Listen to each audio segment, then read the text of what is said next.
Kamusta pong muli mga katambay? Nagbabalik pong muli ang inyong katambay. Si Kamano po para po magkomento po sa inyo. Siyempre po, sana po nasa mabuti po tayo mga kalagayan mga katambay. Magandang umaga po. Tanghali, hapon, gabi, madaling araw po sa ating lahat mga katambay. Ito po, umpisa na po natin ang ating komento mga katambay. Ito po, nakita po ulit ito ni Kamanong. Ito pong si attorney mga katambay. Ibang klase po talaga si attorney. Ngayon, malinaw na po kay Katambay Manong sa inyong lingkod kung ano po talaga ang kulay nito ni attorney mga katambay. At kung sino po ang kanyang pinapaboran. Meron po talagang pinapaboran yata itong attorney na ito. Dahil lahat po halos ng vlog pala nito, at katulad po ngayon, nag-vlog po siya noong mga nakarang oras lang o araw, talagang ibinabalik tanaw niya po sa kanyang mga followers, mga katambay, na parang sa kanya, mabuting tao at nadawit lang po. Unang-una po ang dating Senadora Laila de Lima at syempre po pati yung kanyang driver at si Dayan, natatandaan po natin si Dayan, di ba? At yung sinasabing paborito po ngayon ni attorney, si Kerwin Espinosa po mga tambay. At para pong sinasabi niya ang may kasalanan pa yata ang gumagawa pa ng mga tanim na issue o parang binigyan lang po nila ng problema at hindi po talaga sangkot ang sinasabi pong dating senadora noong mga panahon na yon. Dahil ano po sabi ng attorney, nabulgar daw po. Sino po? Sino po yung sinasabing nakabulgar? Yung kanyang pinapaboran po yata niya. Si dating senador Trillanes, yung sinasabi pong aso. Ito po ngayon na pinapaboran yata ng attorney mga katambay. Nabulgar daw po. Yung mga script daw po. Script daw po ni General Bato noong mga time na yon. At yung DOJ Secretary po. Yung dating DOJ Secretary po, DOJ Secretary. At pati daw po yung PAW. Yung PAW, yung mga PAW attorney, mga tambay. Yung public attorney po yon. Ito, pakinggan po natin si attorney. Kasi kanina nag-isip ako na magandang topic natin, mga clear, no? Pero syempre, hindi pa rin nawawala yung issue, di ba?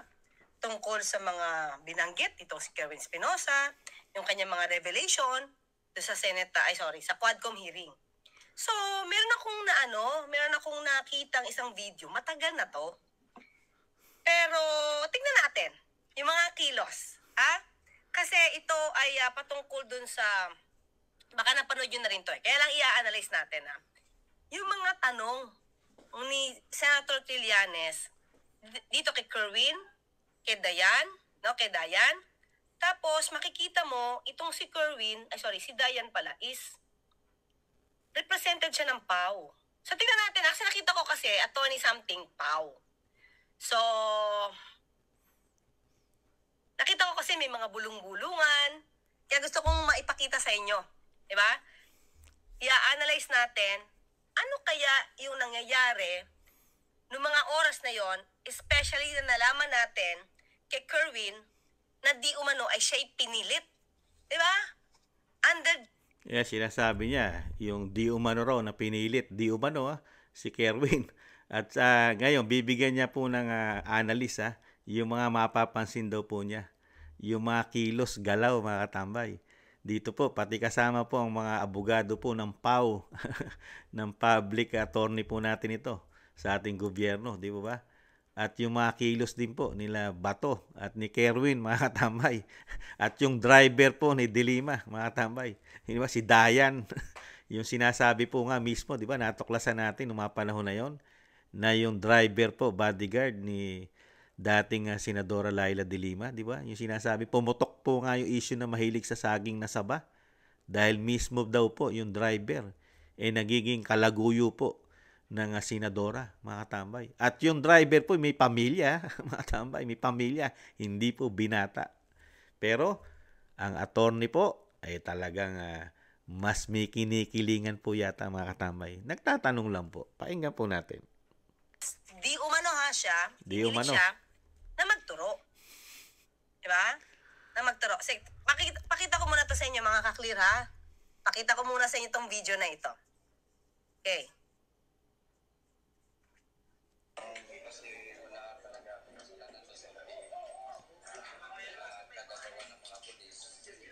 Sabi niya, wala siyang kasalanan. Kung di ako nagkakamali, ito ay yung kaso sa Manila, pre-trial to. Okay, pre-trial to. Kumbaga may kaso na siya, okay? Pero nahuli na siya. Nakuha na lang. Oh, may kaso na mga katambay. May kaso na, pre-trial na. Nahuli na. Oh, pagpatuloy natin. May kaso na ito. Na siya nila General Bato at the time. So may kaso sa Manila. Ngayon, sinasabi niya dito na wala talaga siyang kasalanan. Ang may kasalanan daw nito ay yung mga polis. Okay? Lagi na lang nilang ginagawa na nagpa-plante. Gumagawa ng mga senaryo para lang sa punishment nila. Sabi niya, nagpaplanta ng ebidensya, gumagawa ng senaryo. Ayan mga katambay, isang drug lord po. At may kaso din pong krimen, si Kerwin Espinosa. Mga katambay, sinasabi niya walang kasalanan. Lahat naman po nang nahuhuli. Di ba? Itinatanggi naman po talaga ng mga kriminal, mga drug lord na sila'y drug lord at sila'y mamamatay tao. Di ba? Hindi na po bago yan, attorney. Alam niyo po yan, attorney, na wala pong umaamin. Napakahirap pong umamin, lalo na mga may kaso, na sila'y involved. Di ba lagi sinasabi po, wala akong kasalanan, hindi ako may kasalanan. Planted lang yan, gawa-gawa lang yan. Di ba? Napakarami na po namin nakikita niyan, attorney. Kayo po ba'y wala? Nagtatanong lang po si Kamanong. Okay? So dito medyo matapang pa siya pero hawak siya. At that time hawak pa siya nila Senator Bato. Okay. So sinasabi mong tinanim nila yung Yes. Yes. ano nangyari? Tinanim right? Siguro ina-expect niya hindi na siya kakasuhan dito kasi ginamit siya. Pero may kaso siya. Okay. Pero kailangan, yung sinasabi niyo, attorney, kailangan meron po tayong ebidensya nga dun na talagang totoo bang tinanim. Yung sinasabi niyo nila General Bato noong mga time na yon. Wala naman pong lumabas na talagang siya tinamnan ng ebidensya na sinasabi niya na siya tinamnan lang ng ebidensya, di po ba? Ilang taon na po nakalipas? Di po ba? Mahigit 6 na taon na po. O hindi nagkakamali si Kamanong, di ba? Mahigit 6 na taon na mahigit po 'yan.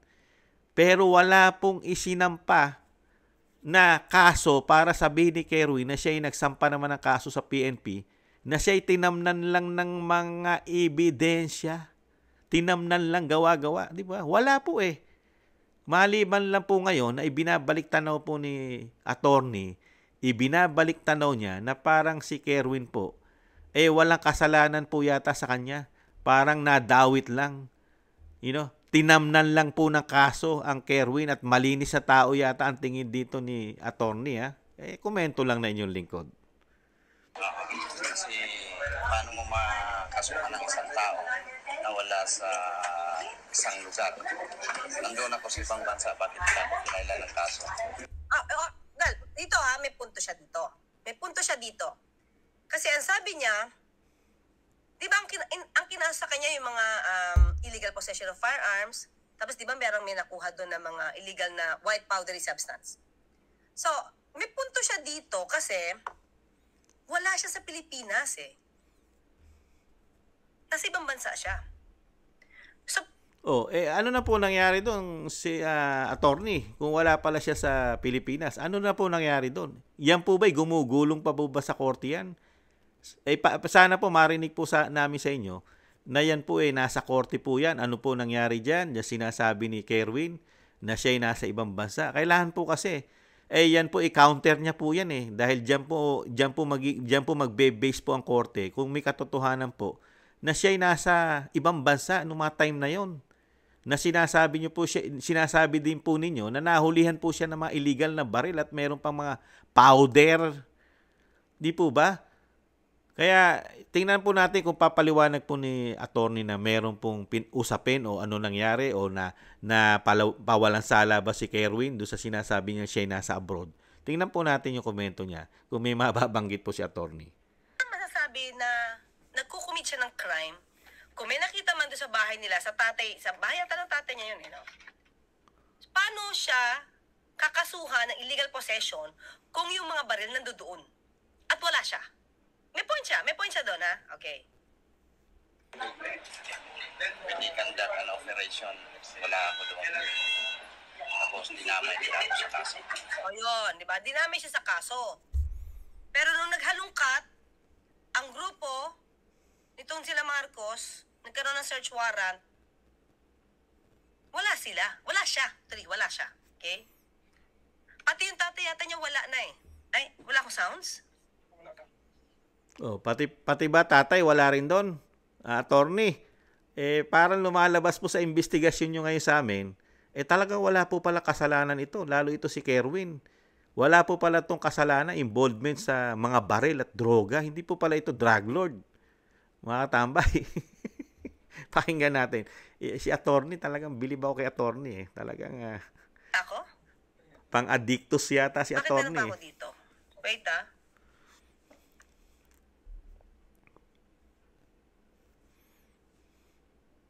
Pero mga kayubi, nandito ba ako?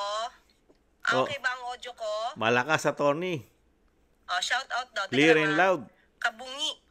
Okay ba? Okay ba ako? Okay na okay. Okay naman daw. Okay naman daw. Say thank you. Walang anuman. Okay? So, hindi ba? Okay, balikan natin ha. Yun lang po ang masabi. Hindi ba dapat tetestigo ka against other government officials ba yun?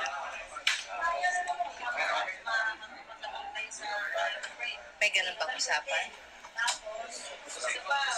Tingin niyo, sir, bakit dinamay may lalim kasi yun. Madali kasing magsalita sa media, di ba? Madali mo siyang pasinungalingan sa media. Media 'yan eh. Pero ang usapin po rito lalo sa mga illegal na baril at lalo po sa mga droga. Usapin po ito sa korte, hindi po sa media. Yung sinasabi po ni Kerwin, alam po ni attorney ito eh. Kailangan po rito may magpapatotoo, may mga ebidensya po talaga siya na kailangan katigan ng korte, ng huwes, ng judge. Hindi po yung masabi mo lang sa media na wala ang kasalanan, na involved ka lang, natamnan ka lang. Kailangan patunayan mo yun. Na yun puro gawa-gawa lang po ito. Di po ba?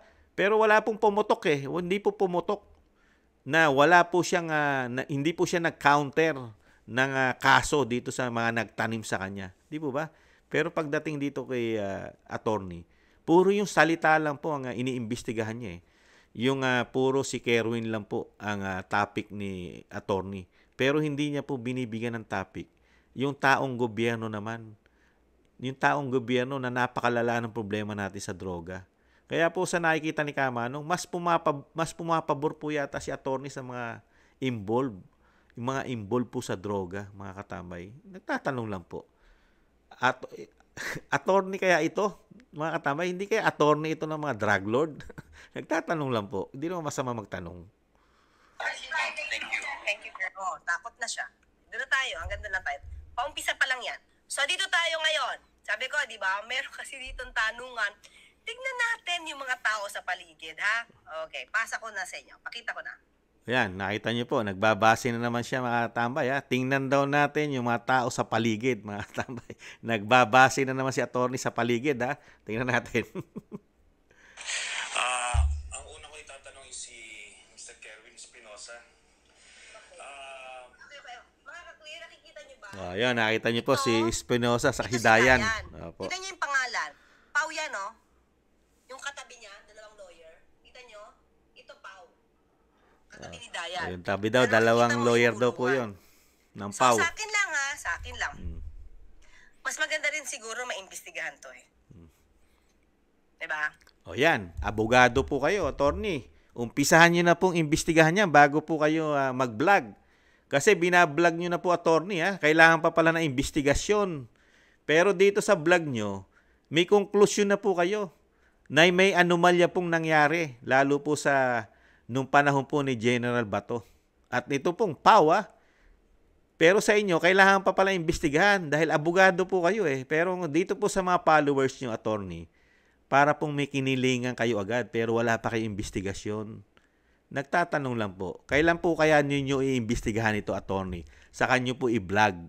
Pag meron na po kayong mga nakuhang maraming ebidensya na magpapatotoo sa mga haka-haka natin at yung sinasabi nyo, tingnan nyo ito. Tingnan nyo po ito. May mapapansin po tayo. Ganun po ba? Yun lang po ba investigasyon gagawin natin, attorney? Yung tingnan po natin at may mapapansin po tayo sa mga ito. Kasi sila nagtuturo. Mamaya may bulungan pa dyan. Oh. Okay. Pati bulungan. Sa testimony mo last time, sinasabi mo, paano mo na-contact si Mr. Dayan? Siya po ang tumawag po sa akin, Your Honor. Oops, may nadinig kayo? May nadinig kayo? Ulit ha? May mga nagbubulong eh. Okay ha? Ulit. Ulit. Si Mr. Dayan. Paano nyo nakilala si Mr. Dayan? Kaya sabi nga natin, yung mga kwento dito talagang magsasali-saliwa kung talagang hindi totoong nangyari. So, ang tanong is, paano... Ang tanong ko, attorney, sana nag-react agad si Trillanes doon dahil siya yung mas malapit po. Malapit po eh. Maririnig po ni dating Senador Trillanes yun, attorney. Kung ano po yung nagbubulungan po. Alam naman natin si Trillanes eh, hari yan. Nag-ahari-harian nung panahon na senador yan. Kukwestiyonin ni Trillanes yan. Pagagalitan ni Trillanes yan kung talagang nagbubulungan talagang yung pagbubulong po eh. Katulad po na sinasabi nyo na may napapansin kayo hindi maganda sa bulong at kailangan imbestigahan. Bakit po gano'n, attorney? Si Trillanes po yung number 1 kritiko ng dating Pangulong Duterte. Samantalang wala kaming nakita kay Trillanes na kinuwestiyon niya yung yung dalawang attorney na galing sa PAW. Pero kayo, napansin nyo, ngayon sa vlog nyo lang napansin na hindi maganda yung bulungan. Samantalang si Trillanes mismong nahandon. Ilang di pa lang ang layo. Tapos yung mic, yung mga mic na yon, malalakas po yun. Naririnig po nila yon, mga katambay. Ibang klase to si attorney, mga katambay. Unbelievable. kilala si Mr. Dayan, okay? Siya po ang tumawag po sa akin, Your Honor. Oh, nakita niyo? Nadinig niyo yung may tumawag? Diba? So, doon pa lang, imagine niyo paano makikilala ni Dayan? Kasi attorney, napanood din namin yan eh. Kasi si katulad po ni Kerwin, di ba? May mga testimony po yan eh. Yung iba po nakasulat.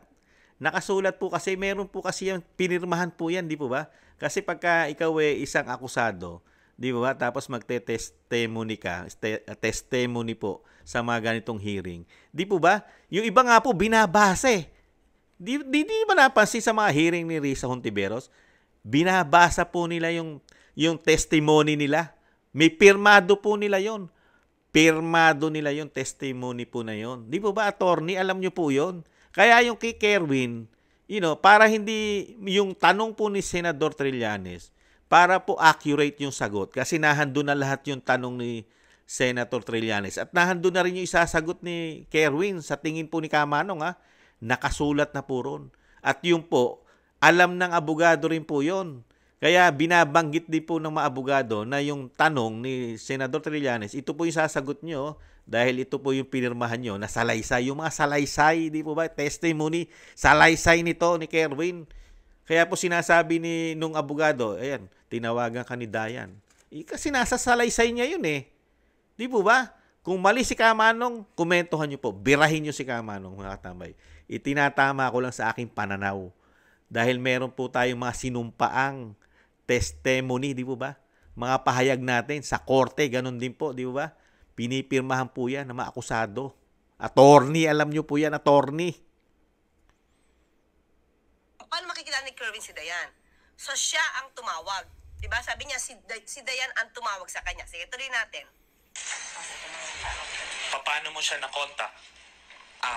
Nakatanggap lang ako ng tawag na galing sa kanya, Your Honor. So wala nagbigay sa iyo ng number? Wala nagpakilala sa iyo? Meron po, Your Honor. Oh. Si Sir Joby Espinido po, Your Honor. Ayun. Okay? Kita nyo? Di ba mga ka-clear? Kung matagal niya nang kilala, itong si Dayan, dahil di ba nagkakaroon sila ng transaksyon, di ba no? So nakilala daw niya si Dayan sa pamamagitan ni Espinido. Kita nyo? So, di ba? Iba na yung kwento. Kasi hindi na, sabi nga niya itong huli lang, hindi niya kasi yan kilala. Kailangan lang mag-match yung kanilang kwento. Okay? So, nagpakilala daw si Espinido, Yun ang sinasabi mo, siya ang nag-endorse kay Mr. Dayan. Wala pong sinabi na pangalan, Your Honor. May tatawag lang daw sa akin na Okay. So, sinabi ni Espinido na may tatawag lang sa kanya. So, it means hindi niya kilala si Dayan. Di ba? Chief Inspector Espinido, do you confirm that? Good morning, Your Honors. No, Your Honors. No, hindi totoo na ikaw nagpasabi kay Kerwin Espinosa. Hindi to. Mr. Dayan, kilala mo ba si Chief Inspector Espinido? Hindi po, Your Honor. Hindi. Okay, so, alam mo, Kerwin, ito lang sasabihin ko sa inyo lahat. Pag nagpalit ng administrasyon, magbabago rin yung statement nyo. Uy, Ang galing. Drug lord nga si Kerwin eh. Di ba? Pwede siya magsinungaling mga tambay. Si Kerwin. Meron siya, pwede siyang magsabi ng totoo at pwedeng hindi. Di po ba mga katambay? Saka alam nyo po, noong mga panahon na yon, si Kerwin, marami po kasi itong hawak sa tingin ni Kamanong. Marami pong hawak ito eh. Malalaking tao, di po ba? Kaya nga, isa pa nga yung Senadora de Lima, di po ba? Pilit po nila itong proteksyonan. Isa po, ano po ba nangyayari ngayon mga katambay? Di po ba? Ano po nangyari ngayon? Naghugas kamay na po siya, di po ba? Kay de Lima. Di ba? Naghugas kamay na po ang Kerwin, di ba? Dahil dito po sa bagong Pilipinas. Manghula ni Senator Trillanes. Kita niyo to? Sabi ko, ipapakita ko sa inyo to. Baka hindi natin napanood dito ng mga una. Tingnan nyo mga tambay. Dahil nga scripted na po ito eh, di ba? Napalitan na po ang administrasyon. Di ba? Tama po. Kaya sinasabi po, parang iniinsulto pa nga, di po ba, ni Trillanes, pag napalitan daw po ang administrasyon, mababaliktad po sa istorya. At ganun din po sinasabi ni attorney, mababaliktad daw po istorya. Tama. Tama po, nabaliktad na. Dahil po ngayon sa bagong Pilipinas po, mukhang kaibigan na po yata lahat ang drug lord. Pati po ma-involved sa droga, nakalaya na. Kaya po nabaliktad na eh. Nabago na po, di ba? Kaya tumama yung sinabi niyo po, attorney. At tumama rin po, di ba? Komentohan na po natin mga katambay. Ito, talagang mahaba pa po ito, yung vlog ni attorney. Talagang tumutukoy po ito, si attorney. Talagang ito po ay anti-Duterte rin po yata talaga ito, si attorney. Talagang mas pinapaboran niya po yung mga gumagawa po yata ng masama. At talagang pilit din po niyang sinasabi po yata sa mga followers niya na biktima po.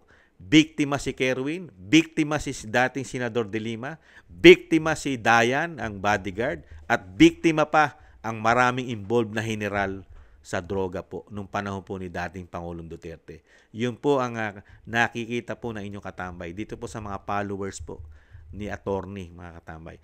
Talagang pinapuputok po nila ngayon na talaga pagdating sa droga, malinis po.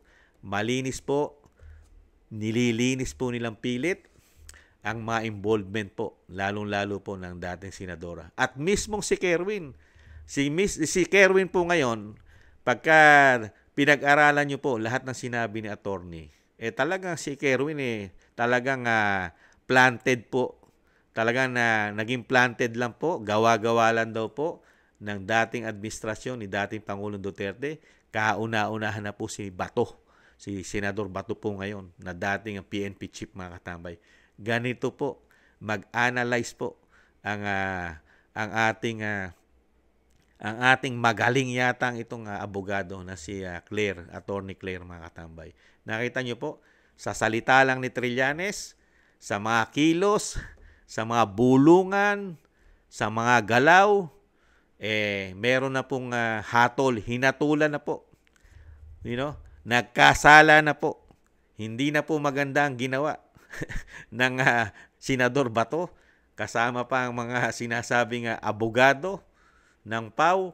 Talagang lahat ng tama po ay pumapabor po dito po sa grupo ni Kerwin Espinosa at syempre po kay dating Senador Trillanes. Bilib na bilib din po pala talaga ito si Attorney Claire kay dating Senador Trillanes, mga katambay. Ang sinasabi pong aso, mga katambay. Kaya hindi na po talaga pala tayo magtataka na itong si attorney pala, ano po pala ito? May tinitingnan, may kinikilingan, may tinititigan, mga katambay. Ganun po pala. Kaya ito po pala, mga katambay, parang okay lang po pala sa kanya yung mga involvement ng droga, mga barel, mga katambay, dahil wala daw po doon, di umano. Bakit po hindi nagdemanda? Yun po hinahanap ni Kamanong eh. Nag-counter sana. Talagang pinagdiinan niya kung totoo lahat ang sinasabi niya doon sa media ni Kerwin na sinungaling ang PNP. Manang huli sa kanya. Siya'y malinis na tao. Siya'y nasa ibang bansa. Pero never nating nadinig kay attorney na ipinaglaban po ni Kerwin yan, mga katambay. Ilang taon na pong wala sa posisyon ng dating Pangulong Duterte.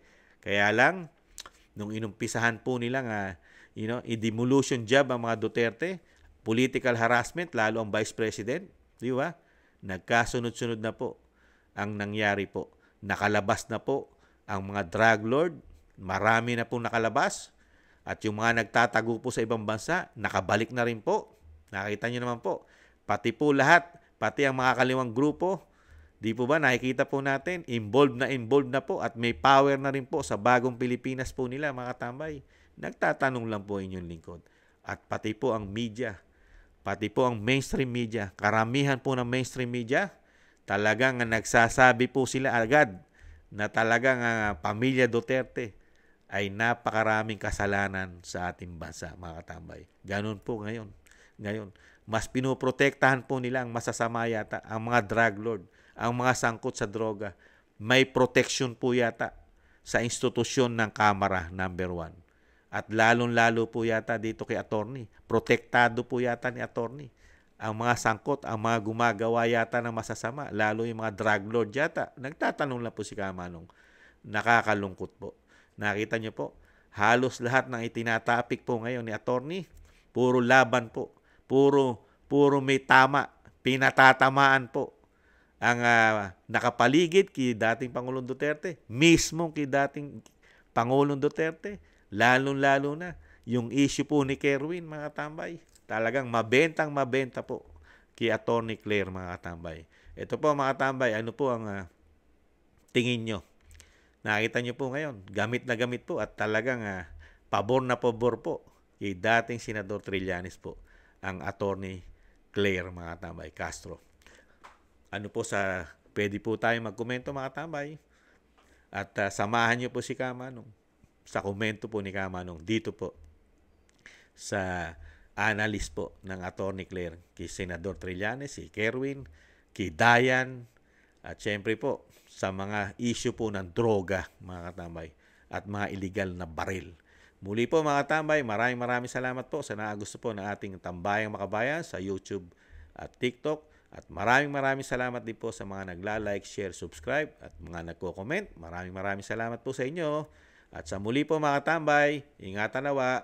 Paalam. Bye-bye.